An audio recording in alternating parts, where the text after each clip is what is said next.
Good evening, dear students. Today in this video we are going to cover few questions related to the topic conditional probability. So let us start with the question number 10 of your assignment. Two dice are thrown once. So first of all आपको कितने dice given है? Two dice given है. तो जो आपकी total outcomes होंगी वो आपने कितनी लेनी है? 36, right? Now find the probability of getting a total of 8. Probability of getting a total of 8 if it is given that the doublet has appeared. देखो हमने probability किसकी निकालनी है, जिसकी हमने probability निकालनी होती है उसको हम लेते हैं E. ठीक है, तो हम यहाँ पे let E इवेंट क्या लेंगे, getting 8, getting total 8. तो total 8 आपका कैसे बनेगा, 8 total बनेगा आपका 2 6 का 6 2 and 4 4. Only 3 outcomes will be there. और एफ जो हमने लेना होता है वो हमारा गिवन डैट होता है, मतलब जो ऑलरेडी इवेंट हो चुका है उसमें हमने लेने हैं डबलेट. डबलेट का मतलब होता है 1 1 2 2 3 3 4 4 5 5 एंड 6 6. ठीक है, और उसके बाद हमने अब प्रोबेबिलिटी निकालनी है ई अपॉन एफ की. तो हम कंडीशनल प्रोबेबिलिटी का फॉर्मूला लगाएंगे अपॉन प्रोबेबिलिटी ऑफ एफ. तो सबसे पहले हम इंटरसेक्शन देख लेते हैं. इंटरसेक्शन हमारी कितनी आ रही है, ई और एफ की इंटरसेक्शन है ओनली 4 4. ठीक है, इंटरसेक्शन इज ओनली 4 4. तो अगर हमें प्रोबेबिलिटी इसकी निकालनी है इंटरसेक्शन की तो दैट विल बी 1/36. और एफ की प्रोबेबिलिटी आपकी आ जाएगी 1 2 3 4 5 6 6/36. So your answer is 1/6. That's your answer. तो ये हमारा क्वेश्चन नंबर 10 था. Let us do question number 11. Now let us do question number 11. A dice is thrown twice. ठीक है, हाँ, the dice is thrown twice. Again हमारी जो total outcomes होंगी वो कितनी होंगी, 36. And the sum of numbers appearing is observe to be 6. What is the conditional probability the number 4 has appeared at least once? कि जो आपका नंबर 4 है ना वो कम से कम एक बार आना चाहिए. ठीक है, तो जिसकी हमने प्रोबेबिलिटी निकालनी होती है उसको हम लेते हैं ई. तो नंबर 4 आपका कम से कम एक बार आना जरूरी है. तो हमारी आउटकम्स क्या होंगी, 1 4 4 1 2 4 4 2 3 4 4 3 देन 4 4 आ जाएगा, 4 5 5 4. ठीक है, और लास्ट में बचेगा 6 4 4 6. इसके अलावा तो कोई और आउटकम नहीं आएगी. अब जो हमने एफ इवेंट लेना है वो हमने कौन सा लेना है कि जो सम होना चाहिए वो नंबर्स का क्या होना चाहिए, 6. तो 6 सम वाले कौन से होंगे, हमारे पास होंगे 2 4 4 2 3 3, है ना. 6 वाले तो यही होंगे और तो कोई आएगा नहीं. आई थिंक 1 5 आ जाएगा, sorry 1 5 5 1. Now we are to find the probability of E upon F. तो हम पहले इंटरसेक्शन निकाल लेते हैं. हमारी इंटरसेक्शन क्या आ रही है, ई और एफ की इंटरसेक्शन में क्या आ जाएगा, 2 4 4 2. क्योंकि इसमें हमने 6 सम लेना है ना तो दो ही इवेंट्स आएंगे.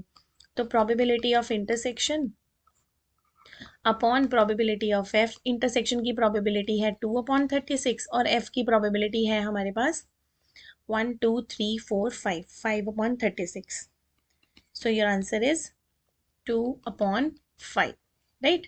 सो let us do question number 12. Given that two numbers appearing on throwing two dice. Again आपको कितने डाइस गिवन है, 2 डाइस गिवन है. तो हमारी टोटल आउटकम्स होंगी 36. ठीक है, व्हाट इज द प्रोबेबिलिटी. अच्छा देखो, given that the number appearing on throwing two dice are different. दोनों नंबर डिफरेंट है, राइट. प्रोबेबिलिटी निकालनी है sum of numbers on dice is 4.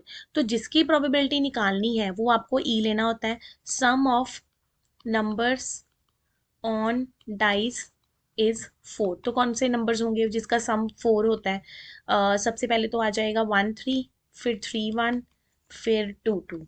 ठीक है, और तो कोई नहीं बनेगा. और एफ क्या लेना है हमने कि सारे नंबर्स क्या होने चाहिए, डिफरेंट होने चाहिए. तो जो डिफरेंट होने चाहिए नंबर तो उसमें तो ये आ जाएंगे ना, 1 2 1 3 से लेकर 1 6 तक. और उसके बाद आ जाएगा 2 1 2 2 नहीं आएगा, 2 3 आ जाएगा. तो ऐसे करते करते हमारे पास 30 आउटकम्स बन जाएंगी, है ना. अब हम ई और एफ की जब हम इंटरसेक्शन लेंगे तो ऑब्वियस है इंटरसेक्शन में क्या आ जाएगा, क्योंकि 2 2 तो इसमें नहीं पड़ा हुआ एफ में. इंटरसेक्शन में क्या आएगा, 1 3 एंड 3 1। तो अब मुझे प्रोबेबिलिटी निकालनी है ई अपॉन एफ की, तो probability of intersection upon probability of F. Intersection की प्रोबेबिलिटी 2/6 और एफ की प्रोबेबिलिटी 30/36, क्योंकि ये सारे 30 बनेंगे ना, टोटल 36 होते हैं, जिसमें 1 1 2 2 3 3 4 4 5 5 6 6, आप ये 6 माइनस कर दो तो 30 रह जाएंगे। तो आंसर इज 2/30। सो कटिंग करोगे तो 1/15 is the answer. Next question है हमारा question number 13। 3 dices are thrown at same time. अब आपको डाइस कितने गिवन है, आपको 3 डाइस गिवन है, तो आपकी आउटकम्स कितनी हो जाएंगी, 216। Total outcomes 216। So what is the probability of getting twos, मतलब टूज मतलब कि तीनों में 2 आना चाहिए, तो हम ई को क्या ले लेंगे, 2 2 एंड 2, तीनों डाइस में 2 आना चाहिए।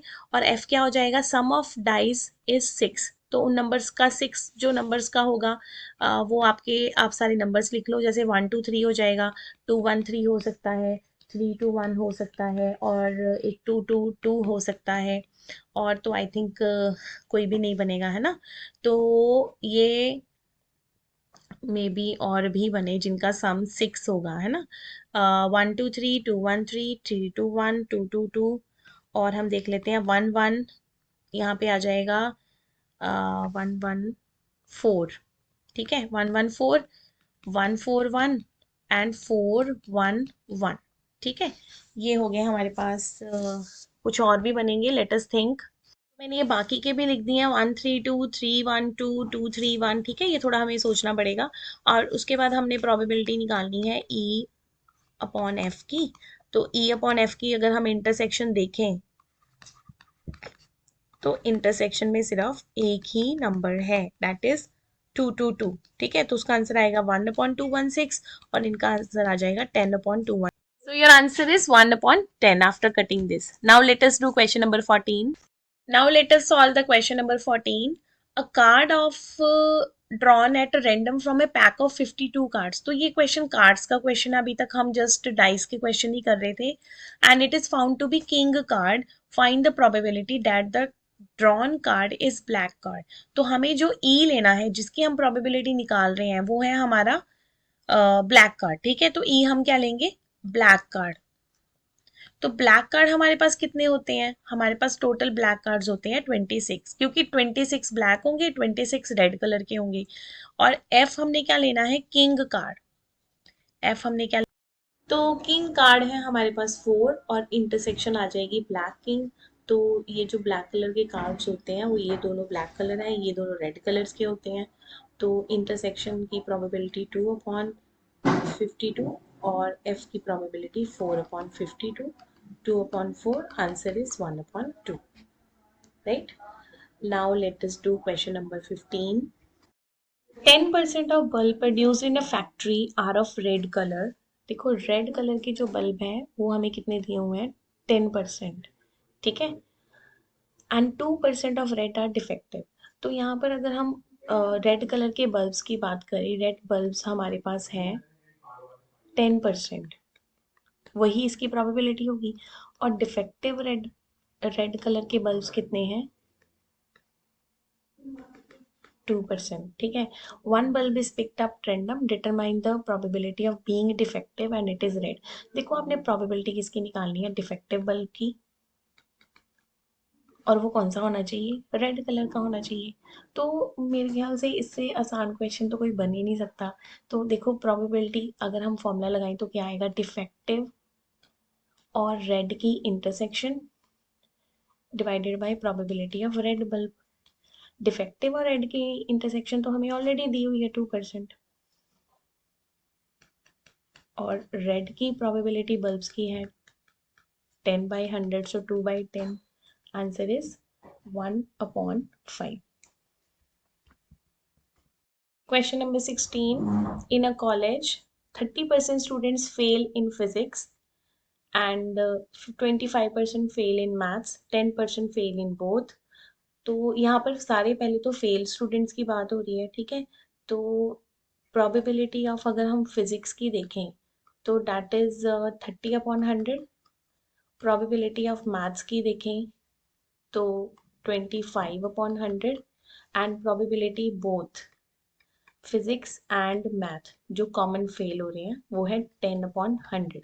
तो one student is selected at random. What is the probability that she failed in physics as if she had failed in maths. तो हम इसको जिसकी प्रोबेबिलिटी निकालनी है उसको हम ऊपर रखेंगे और जो हमें गिवन है as she failed in maths उसको हम डिनोमिनेटर में रखेंगे. तो इसका फॉर्मूला क्या आ जाएगा? फिजिक्स और मैथ्स की intersection upon probability of maths. तो इंटरसेक्शन है हमारे पास 10/100. मैथ्स की प्रोबेबिलिटी थी 25/100. सो 10/25. Answer is 2/5. Right. Late us do question number 17. देखो 17th क्वेश्चन में 70% students pass in physics, 75% pass in maths and 10% fails in both. देखो बात हो रही है पास स्टूडेंट्स की और जो इंटरसेक्शन दी हुई है वो फेल स्टूडेंट्स की दी हुई है. तो हमें यहाँ पर दो तरह से डेटा बनाना पड़ेगा. पहले हम पास का लिखेंगे कि फिजिक्स में कितने पास हैं 70%. तो फिजिक्स में फेल कितने हो जाएंगे? फेल हो जाएंगे 30%. ठीक है. और फिर हम नेक्स्ट देखेंगे कि मैथ्स में कितने पास है. मैथ्स में है 75%. तो मैथ्स में फेल कितने हो गए? 25%. ठीक है. उसके बाद हम कॉमन इंटरसेक्शन ले लेते हैं. कॉमन इंटरसेक्शन जो हमारी है that is of fail. Fail बच्चों की कॉमन इंटरसेक्शन गिवन है. तो फेल की कॉमन इंटरसेक्शन हम यहाँ पे लिखेंगे ना. फिजिक्स और मैथ्स के फेल स्टूडेंट्स हो जाएंगे 10%. तो मुझे पहले यहाँ पे देखना है कि टोटल स्टूडेंट्स कितने फेल हुए, मतलब कि फिजिक्स और मैथ्स की यूनियन. तो यहाँ पर जो हम यूनियन निकाल रहे हैं ना, यूनियन का मतलब है कि टोटल कितने बच्चे फेल हैं, चाहे वो फिजिक्स के हैं, चाहे वो मैथ्स के हैं, चाहे वो दोनों के हैं. ठीक है. यूनियन. तो वो हमें मिल जाएंगे 55% माइनस 10%, दैट इज 45%. तो ये टोटल स्टूडेंट्स हैं जो फेल हो रहे हैं. ठीक है. तो पास कितने होंगे स्टूडेंट्स? तो पास की यूनियन कितनी आ जाएगी कि पास की यूनियन आ जाएगी 55%. ये तो फेल वाले निकल गए, पास स्टूडेंट्स आ जाएंगे 55%. ठीक है.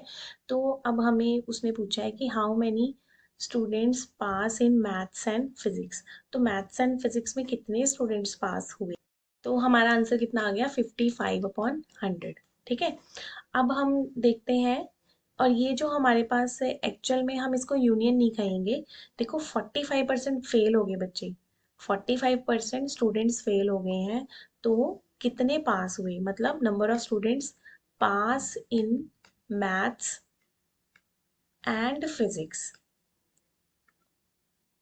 45% बच्चे वो हैं जो कोई मैथ्स में फेल है, कोई फिजिक्स में फेल है, या कोई दोनों में ही फेल है.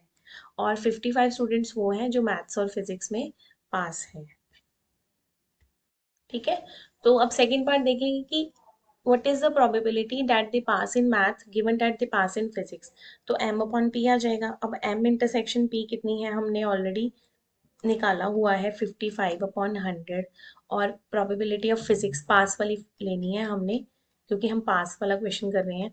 55/70. Answer is 11/14. ठीक है. इसी तरह अगर हम थर्ड पार्ट देखें तो थर्ड पार्ट में उसने पूछा है कि pass in physics given that in maths. तो ये आप कर भी सकते हो अपने आप, फिजिक्स एंड मैथ्स. तो फिजिक्स और मैथ्स की intersection and probability of maths. Intersection आपकी फिर सेम वही आएगी 55/100 और मैथ्स की 75/100. तो अब इसको सॉल्व कर लेना. 55/75, 11/15. राइट. तो ये तीनों क्वेश्चंस आपके यहाँ पे सॉल्व हो गए. Next question I will cover in next video. Thank you so much for the watching.